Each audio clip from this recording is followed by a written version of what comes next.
ಬೆಂಗಳೂರಿನ scent win public ಶಾಲೆಯಲ್ಲಿ ಆರೋಗ್ಯ ಶಿಬಿರ. ಹಾಂಗೆಳೆಯರೆ, ಬೆಂಗಳೂರಿನ ಕಾವಲ್ಬೇಲ್ ಸಂದ್ರದ ಅಂಬೇಡ್ಕರ್ ಲೇಔಟ್ನಲ್ಲಿರುವ ಸೆಂಟ್ ವಿನ್ ಪಬ್ಲಿಕ್ ಶಾಲೆಯಲ್ಲಿ ಆರೋಗ್ಯ ಶಿಬಿರವನ್ನು ಏರ್ಪಡಿಸಲಾಗಿತ್ತು. ಈ ಶಿಬಿರದಲ್ಲಿ ನೂರಾರು ಮಕ್ಕಳು ಮತ್ತು ಪೋಷಕರು ಭಾಗವಹಿಸಿ ಶಿಬಿರದ ಪ್ರಯೋಜನವನ್ನು ಪಡೆದರು.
Like 20.5, 120.5.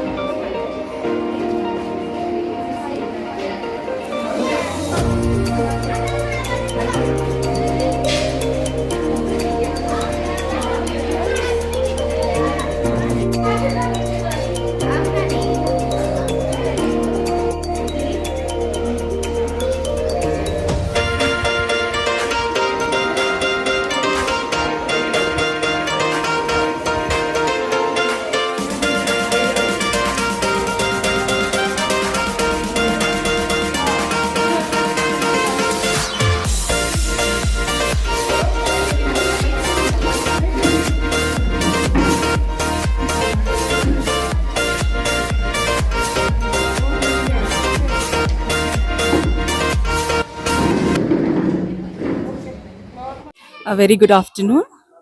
Today we had a medical camp in our school, St. Finn Public School.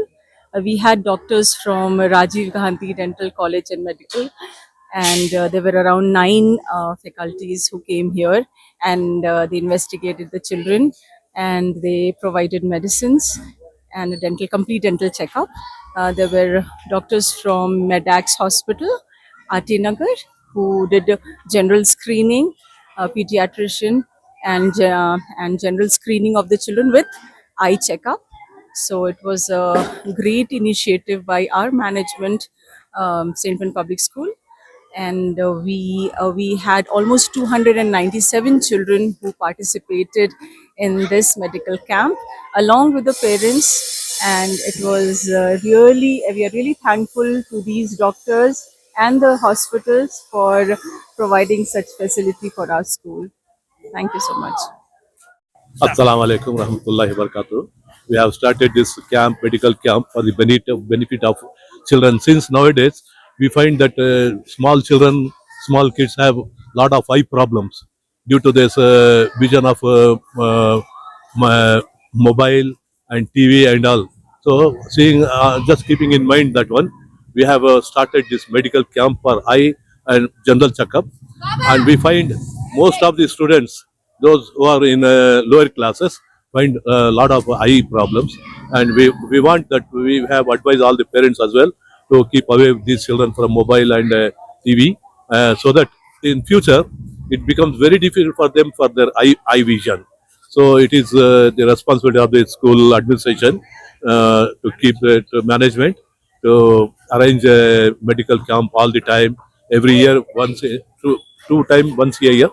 So we want all the students of school to be very healthy and safe. Bye bye. ಶಾಲೆಯಲ್ಲಿ ಒಂದು ಆರೋಗ್ಯ ಶಿಬಿರವನ್ನು ಏರ್ಪಡಿಸಿದ್ರಿ. ಹೌದು. ಆರೋಗ್ಯ ಶಿಬಿರದಲ್ಲಿ ಯಾರ್ಯಾರಿಗೆ ಲಾಭ ಆಯಿತು, ಎಷ್ಟು ಮಕ್ಕಳಿಗೆ ಲಾಭ ಆಯಿತು? ಇದರಲ್ಲಿ ಇವತ್ತು ನಾವು ಸೆಂಟ್ ಫಿನ್ ಪಬ್ಲಿಕ್ ಶಾಲೆ ಮತ್ತೆ ಮೆಡೆಕ್ಸ್ ಮತ್ತು ಶ್ರೀ ಸಾಯಿ ಐ ಚೆಕಪ್ ಇವೆಲ್ಲ ಸಹಯೋಗದೊಂದಿಗೆ ಮತ್ತೆ ಡೆಂಟಲ್ ರಾಜೀವ್ ಗಾಂಧಿ ಡೆಂಟಲ್ ಕಾಲೇಜಿಂದ ಎಲ್ಲ ಸೇರ್ಬಿಟ್ಟು ಒಂದು 600 ಮಕ್ಕಳಿಂದ 650 ಮಕ್ಕಳಿಗೆ ಉಪಯೋಗ ಆಗಿದೆ. ಅದ್ರ ಜೊತೆಗೆ ಸಾವಿರಾರು ಪೇರೆಂಟ್ಸ್ ಮತ್ತೆ ಬಂದ್ಬಿಟ್ಟು ಇವತ್ತು I checkup, dentist, general checkup, ಮತ್ತೆ ECG, ಡೈನಾಕಾಲಜಿಸ್ಟ್, ಬ್ಲಡ್ ಚೆಕಪ್, ಶುಗರ್ ಎಲ್ಲ ಚೆಕ್ ಮಾಡಿದ್ದಾರೆ. ಇದರಿಂದ ತುಂಬಾ ಜನಗಳಿಗೆ ಖಂಡಿತವಾಗ್ಲೂ ತುಂಬಾ ಅನುಕೂಲ ಆಗಿದೆ. ಈ ಒಂದು ಅನುಕೂಲ ಆಗ್ಲಿಕ್ಕೆ ನಮ್ಮ ಒಂದು ಶಾಲೆಯ ಮುಖ್ಯಸ್ಥರಾದಂತಹ ಹಫೀಸ್ ಸರ್ ಅವರು ಮತ್ತು ಚೇರ್ ಮೇಡಮ್ ಅವರು ಮತ್ತೆ ನಮ್ಮ ಪ್ರಿನ್ಸಿಪಾಲ್ ಮೇಡಮ್, ಕೋಆರ್ಡಿನೇಟರ್, ಎಲ್ಲಾ ಶಿಕ್ಷಕರು ಎಲ್ಲರೂ ಸಹ ಸಹಯೋಗದಿಂದ ಮಾಡಿದ್ವಿ. ತುಂಬಾ ಧನ್ಯವಾದಗಳು ಎಲ್ಲರಿಗೆ ಹೇಳಲಿಕ್ಕೆ ಇಷ್ಟಪಡ್ತೀನಿ ಈ ಒಂದು ಶಾಲಾ ವತಿಯಿಂದ. ಇಲ್ಲಿ ನಾವು ನೋಡ್ಲಿಪಟ್ಟಿದ್ವಿ, ಮಕ್ಕಳಿಗೆ ಜಾಸ್ತಿ ಕಣ್ಣಿನ ಒಂದು ದೃಷ್ಟಿಯ ಇದರಲ್ಲಿ ತುಂಬಾ ಮಕ್ಕಳಿಗೆ ತುಂಬಾ ಎಫೆಕ್ಟ್ ಆಗಿದೆ. ಇದಕ್ಕೆ ಕಾರಣ ಏನು ಹಾಗೂ ಸರ್, ಯಾರಿಗೆ ಉಳಿಬೇಕು? ಕಾರಣ ಏನಂದ್ರೆ ಮಕ್ಕಳು ತುಂಬಾ ಮೊಬೈಲ್ ಯೂಸ್ ಮಾಡ್ತಾ ಇದ್ದಾರೆ, ಮತ್ತೆ ಟಿವಿ ಜಾಸ್ತಿ ನೋಡ್ತಾ ಇದ್ದಾರೆ. ಅದನ್ನ ಸ್ವಲ್ಪ ಕಡಿಮೆ ಮಾಡ್ಬೇಕು. ಮತ್ತೆ ಈ ಕ್ಯಾಂಪಿಂದ ನಮ್ಗೆಲ್ಲ ಹೆಲ್ಪ್ ಆಯ್ತು. ಈವನ್ ಟೀಚರ್ಸ್ ಕೂಡ ಫ್ರೀ ಹೆಲ್ತ್ ಚೆಕ್ಅಪ್ ಮಾಡಿಸಿದ್ವಿ. ಮ್ಯಾನೇಜ್ಮೆಂಟ್ ಗೆ ತುಂಬಾ ಥ್ಯಾಂಕ್ಸ್ ಹೇಳ್ತೀವಿ ನಾವು. ಎಲ್ರಿಗೂ ಹೆಲ್ಪ್ ಆಗಿದೆ. ಈ ತರ ಕ್ಯಾಂಪ್ಗಳು ಪದೇ ಪದೇ ನಡಿಬೇಕಂತ. ಹೌದು ಸರ್, ನಡಿಬೇಕು. ಅಟ್ಲೀಸ್ಟ್ ವರ್ಷಕ್ಕೊಂದ್ಸರಿ ನಡೆದ್ರೆ ತುಂಬಾ ಒಳ್ಳೇದು. ಮ್ಯಾನೇಜ್ಮೆಂಟ್ ಅವರು ನಮ್ಗೆ ತುಂಬಾ ಹೆಲ್ಪ್ ಆಗಿದ್ದಾರೆ. ತುಂಬಾ ಥ್ಯಾಂಕ್ಸ್ ಹೇಳ್ತೀನಿ ಅವ್ರಿಗೆ. ಚೇರ್ಮನ್ ಸಾಹೇಬ್ ಆಗಲಿ, ಅವರ ಪ್ರಿನ್ಸಿಪಲ್ ಮೇಡಮ್ ಯಾವ ರೀತಿ ಒಂದು ಮಕ್ಕಳ ಜೊತೆ ಬಾಂಧವ್ಯ ಇರುತ್ತೆ, ಯಾವ ರೀತಿ ಅವ್ರ ಜೊತೆ ಒಂದು ಹವ್ಯಾಸ? ಸರ್, ನಾವೆಲ್ಲ ಒಂದು ಫ್ಯಾಮಿಲಿ ಮೆಂಬರ್ಸ್ ತರ ಇದ್ದೀವಿ ನಾವು ಸ್ಕೂಲ್ ಮಕ್ಕಳ ನಮ್ಮ ಮಕ್ಕಳು ಅಂತ ತಿಳ್ಕೊಂಡಿದ್ದಾರೆ. ಮ್ಯಾನೇಜ್ಮೆಂಟ್ ಅವರು ನಾವೆಲ್ಲ ಒಂದು ಕುಟುಂಬದವ್ರ ತರ ಇದ್ದೀವಿ. ಈ ತರ ನಾನು ಎಲ್ಲೂ ನೋಡಿಲ್ಲ ಸರ್. ಈ ತರ ಒಂದು ಮ್ಯಾನೇಜ್ಮೆಂಟ್ ನ ತುಂಬಾ ಒಗ್ಗಟ್ಟಿಂದ ಇದ್ದೀವಿ ನಾವು. ತುಂಬಾ ಸಹಾಯ ಮಾಡ್ತಾರೆ, ತುಂಬಾ ಹೆಲ್ಪ್ ಮಾಡ್ತಾರೆ. ಸೆಂಟ್ವಿನ್ ಶಾಲೆಗೆ ಏನ್ ಹೇಳಿ ಬಯಸ್ತೀರಾ? ಸರ್, ತುಂಬಾ ಥ್ಯಾಂಕ್ಸ್ ಹೇಳ್ತೀನಿ ಸರ್. ಎಲ್ರಿಗೂ ಹೆಲ್ಪ್ ಆಗಿದೆ ತುಂಬಾ.